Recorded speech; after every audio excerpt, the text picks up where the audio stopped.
બોલીએ શ્રી અંબે મહાદની જય, રામચંદ્ર ભગવાનની જય.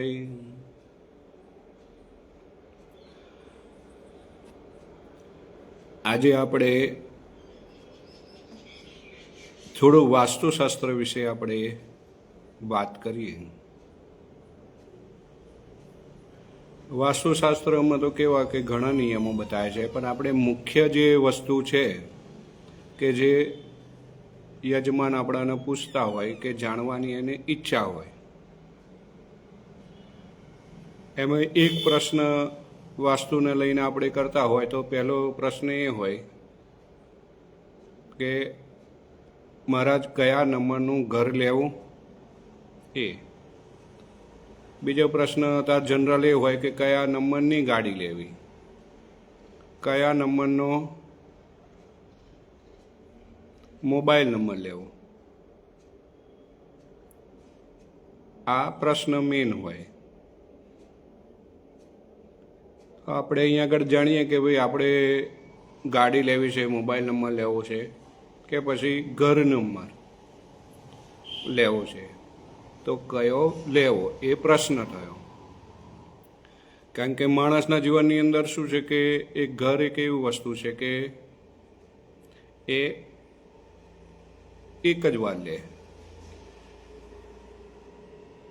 ગળે પડે. ઘર વસ્તુ એ એવી વસ્તુ છે લેવાય નહીં.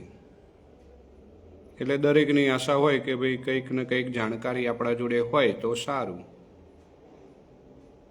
એટલે એમાં પહેલો પ્રશ્ન તો શું આવ્યો કે ભાઈ ઘર તો અત્યારે બધા તૈયાર જ લેતા હોય છે, એટલે જમીન જોવાની કે આ બધું તો પ્રશ્ન બહુ ઓછો.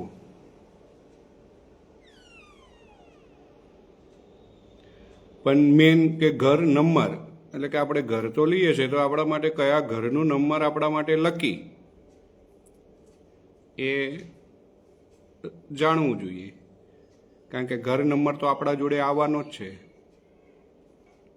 પણ જો આપણને ખબર હોય કે આ ઘરનો નંબર હોય ને એ ઘરવાળું આપણા માટે વિશેષ લાભદાયક છે તો આપણે એ ઘર લેવું જોઈએ. કારણ કે આપણે એ ઘર તો આપણે લેવાના છીએ. તો 3 પ્રકારે આપણે નંબર જોઈ શકીએ છીએ. ઘરનો એ જોઈએ, મોબાઈલ નંબર કયો લેવો કે ગાડી નંબર, 3 વસ્તુ આવી જાય. તો પહેલામાં પહેલું છે મૂલાંક, પછી બીજો રસ્તો છે આ ઘર જોવા માટેનો ભાગ્યાંક, ને ત્રીજો છે રાશિ. આ 3 વસ્તુમાંથી આપણાને ખબર પડે કે આપણે કયા નંબરનું ઘર આપણા માટે લકી છે. તો આપણે શરૂઆતમાં પહેલા નંબરની અંદર આપણે જઈએ તો જન્મ રાશિ. આપણા જન્મ તારીખ પરથી આપણે જોઈ શકીએ કે આપણા માટે કયા નંબરનું ઘર આપણા માટે લકી રહે, કે મોબાઈલ કે ગાડી. તો આપણે શરૂઆત કરીએ જન્મ તારીખ 1, એટલે કે એક તારીખનો જન્મ હોય તો જો 1 તારીખનો જન્મ હોય તો એના માટે 1 નંબરનું ઘર તો લાભદાયક હોય. એના સિવાય 10 નંબરનું, પછી અહીંયાથી આગળ જઈએ એટલે 19 ને 28. આ ઘર નંબર એ વ્યક્તિના લકી હોય.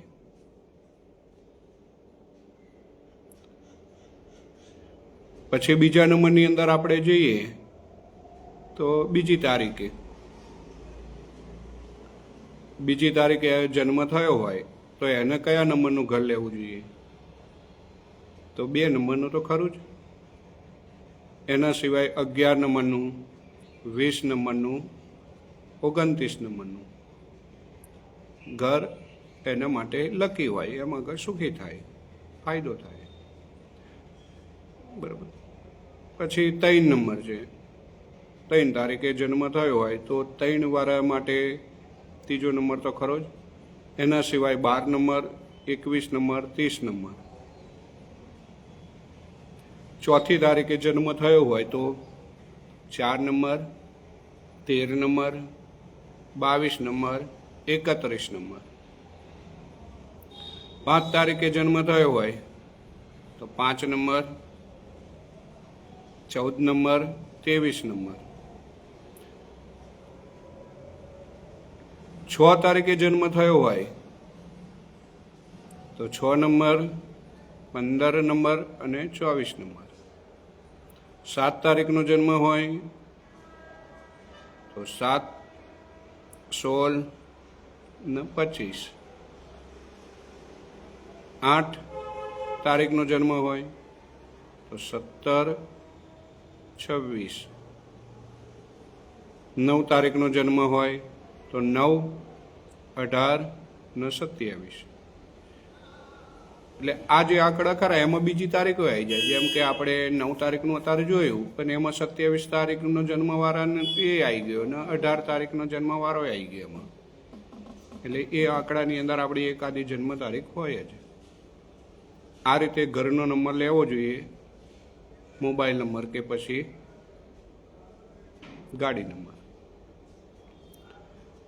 બીજો આપણા જોડે રસ્તો રહ્યો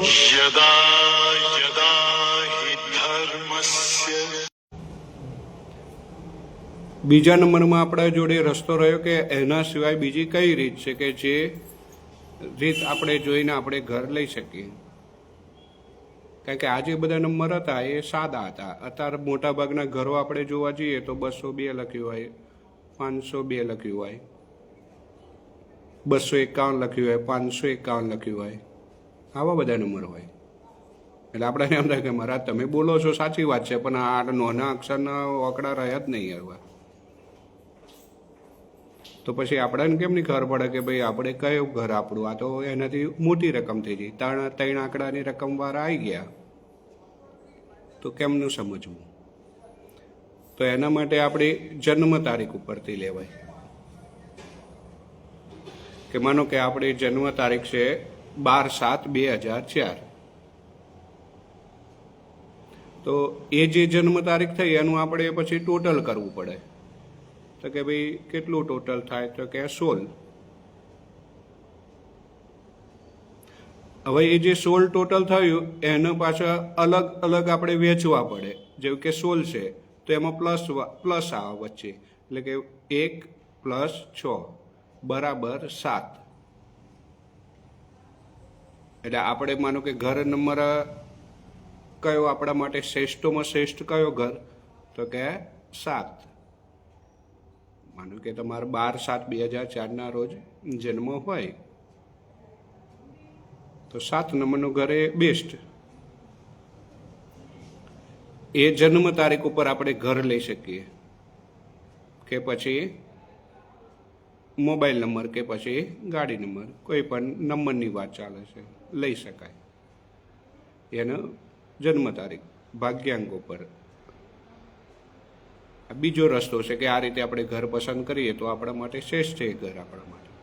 અને ત્રીજો રસ્તો છે ઘરનો નંબર કે ગાડી નંબર આપણે લેવો હોય તો રાશિ ઉપર લેવાય. તો કેવી રીતે? તો કે રાશિઓ આમ 12, એમાં મેષ રાશિ. તો કે ભાઈ મેષ રાશિમાં જન્મ હોય તો કે 1 નંબર, 5 નંબર ને 9 નંબરનું ઘર લેવાય. વૃષભ બીજા નંબરની રાશિ, 2 નંબર, 6 નંબર, 8 નંબર લેવાય. મિથુન રાશિ 3 નંબર, 5 નંબર લેવાય. મિથુનભાઈ કર્કમાં જઈએ તો 2 નંબર, 7 નંબર લેવાય, ઘર નંબર કે મોબાઈલ નંબર કે. સિંહ રાશિમાં 1 નંબર, 4 નંબર ને 9 નંબર લેવાય. ઘરનો, ઓફિસનો ગમે તે આવ્યો એમાં નંબર. ઓફિસ નંબર આવ્યો, ગાડી નંબર આવ્યો, મોબાઈલ નંબર આવ્યો. કન્યા રાશિવાળાના 5 નંબર, 6 નંબર રાશિ પ્રમાણે લેવાય. તુલા રાશિવાળાના 6 નંબર, 9 નંબર લેવાય. બરાબર. વૃશ્ચિક રાશિવાળાને 2 નંબર, 9 નંબર લેવાય. અને ધન રાશિવાળાને 3 નંબર ને 9 નંબર લેવાય.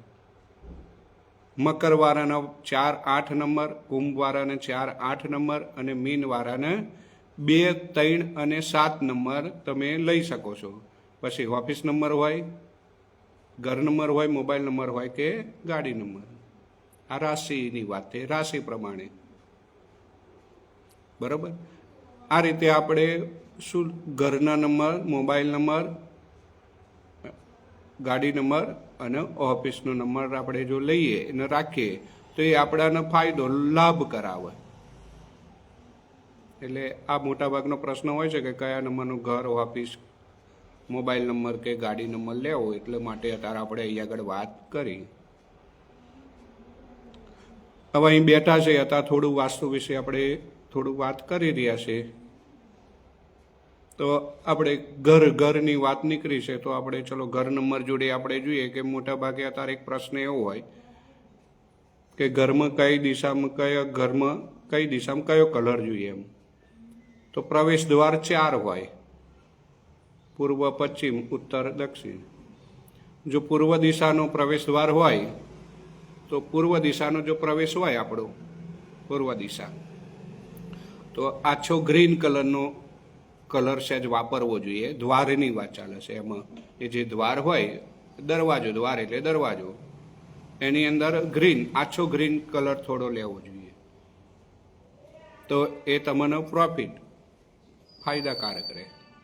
પછી બીજું છે કે પશ્ચિમ દિશા તરફ શું, તો કે થોડો વ્હાઇટ કલર હોય એવો વાપરવો જોઈએ. તો તમને એનાથી ફાયદો રહે. દ્વારની દિશાની વાત છે. ઉત્તર દિશામાં બ્લુ કલર હોય, સ્કાય બ્લુ કલર, તો તમને એ પ્રોફિટ કરાવે. ને દક્ષિણમાં યલો કે પછી રેડ કલર. દક્ષિણની અંદર તમારો દ્વાર આવતો હોય, પ્રવેશ દ્વાર, તો તમારે યલો કે રેડ કલર વાપરવો, એનાથી તમને ફાયદો થાય. એટલે આ 4 દિશાના આ રીતે 4 કલર છે કે જે આપણે મુખ્ય દ્વાર બનાવીએ તો એ પ્રમાણે જ વાપરવા, એનાથી સુખી થવાય. અને હવે આપણે આગળ એક ચિત્ર જોઈ લઈએ કે મોટાભાગના લોકોનો પ્રશ્ન હોય કે ભાઈ કયા દિશામાં કયું ચિત્ર મહારાજ લગાવવું છે. તો પૂર્વમાં શું હોય, સૂર્ય ઉગે, તો સૂર્ય યંત્ર લગાવાય પૂર્વ દિશામાં. ઉગતો સૂર્ય હોય એનું ચિત્ર લગાવીએ તો એ આપણાને આરોગ્યની દ્રષ્ટિએ શુભ ફળ આપે. ઘરમાં માંદગી વધારે રહેતી હોય તો પૂર્વ દિશામાં ઉગતા સૂર્યનું લગાવવું જોઈએ ચિત્ર. પછી ઉત્તર દિશાની અંદર આપણે જોઈએ તો આમ સ્કાય બ્લુ એટલે કે ઝરણા જેવો, વહેતા ઝરણું હોય ને, પાણી આમ વહેતું હોય એમ, એવું ઝરણું તમે જો લગાવો કુદરતી, તો એ ઉત્તર દિશાની અંદર એ શ્રેષ્ઠ છે. પછી પશ્ચિમની અંદર પર્વતો, પહાડો બધું હોય છે ને, ઘણી જગ્યાએ જોજો નકરા પહાડો જ હોય, એવું પશ્ચિમ દિશામાં ચિત્ર લગાવવાથી શ્રેષ્ઠ. ને દક્ષિણની અંદર ઘોડા તો ખાસ હોય, એ દક્ષિણ દિશાની અંદર લગાવવાથી શ્રેષ્ઠ છે. દક્ષિણ દિશામાં લગાવો તો જો સફેદ જ હોય ઘોડા તો, અને એમાં જો રેડ કે યલો કલરના હોય દક્ષિણ દિશાના ઘોડા, તો એ શ્રેષ્ઠમાં શ્રેષ્ઠ છે. ને એનાથી આગળ જઈએ તો 2 પ્રશ્ન બીજા યજમાન પૂછતા હોય છે કે ભાઈ મની પ્લાન્ટ ક્યાં રાખવો. તો મની પ્લાન્ટ ક્યાં રાખવો જોઈએ, તો બને ત્યાં સુધી ઉત્તર દિશામાં કાં પછી પૂર્વ દિશામાં. અને બીજો પ્રશ્ન હોય માછલી ઘર. અત્યારે બધા માછલી ઘર રાખે છે. માછલી ઘર ક્યાં રખાય, તો એ પણ ઉત્તર દિશામાં ઈશાન દિશાની અંદર રાખો માછલી ઘર, તો પણ શ્રેષ્ઠ છે. એ પણ સારી સમૃદ્ધિ આપે આપણાને. એટલે આ રીતે બધાય અલગ અલગ વિષય હોય છે ને એ રીતે જો તમે કરીએ તો આપણે ઘરની અંદર આપણે સુખી થઈએ. જે મહત્વની થોડી જાણકારી હતી એ આપણે શેર કરી એમ, કારણ કે બધું તો આપણે લાઈવ કરી શકતા નહીં હોતા. પણ જો આ રીતે તમે ઘર લેવામાં, દુકાન લેવામાં, ઓફિસ લેવામાં, ગાડી લેવામાં ધ્યાન રાખશો નંબરનું કે આ રીતે ચિત્રનું, તો તમે એ ઘરમાં સુખી થશો. એના સિવાય ભગવાન તમારી સર્વ અભિલાષા પરિપૂર્ણ કરે એવી જ ભગવાનના ચરણોમાં પ્રાર્થના.